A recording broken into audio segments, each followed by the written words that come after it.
부채 비율이 1000조를 넘었다고 그렇게 비난하는 것을 절대 속으면 안 된다고 말했다고 했습니다.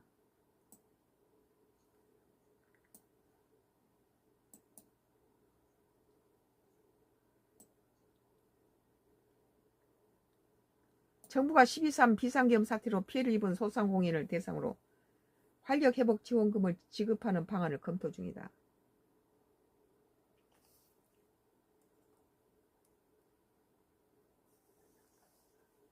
(18일) 뉴시스 취재에 따르면 중소벤처기업부는 해당 지원 방안을 포함한 공약 이행 계획을 국정기획위원회에 보고할 예정이다.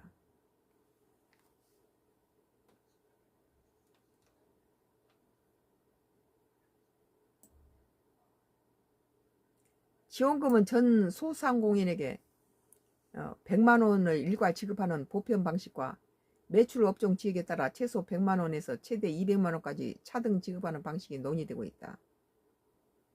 지급 형태는 현금, 카드, 포인트, 지역화폐 등이 유리하다. 보편 지급 시 예산은 약 3조 7,600억 원으로 추산되며 차등 지급 시에도 약 6조 8,700억 원의 재정이 소요될 것으로 예상된다.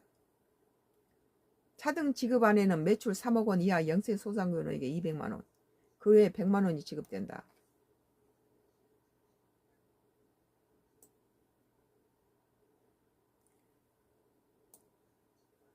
중기부는 추경을 통해 재원을 확보하고 11월까지 시스템을 구축한 뒤 연말에 시청을 받아 요건 확인 후에 지급할 방침이다. 지금은 소상공인의 신흥진흥공단이 담당하게 된다. 이재명 대통령 대선 후보 당시 내란 사태로 소비가 위축되고 피해는 고스란히 소상공인 자영업자 몫이었다며 피해 회복을 위한 비용을 공동체가 함께 부담하겠다고 약속한 바 있다. 뭐 대선 공약이 늘 나랐던 주는 것이었죠. 한편 이재명 대통령 지난달 21일 정부의 적극적인 재정 정책이 필요하다고 주장한 바 있다.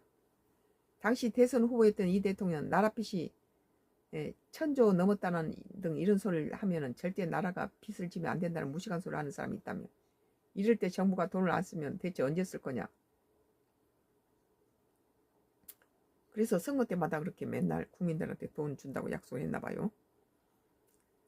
부채 비율이 1000조를 넘었다고 그렇게 비난한 것이 절대 속으면 안 된다고 했고 지금 돈을 풀어서 뭐 보편적으로 보편적인 것과 또 취약계층에 두 가지 형태로 뭐 지급할 예정이라고 그래요.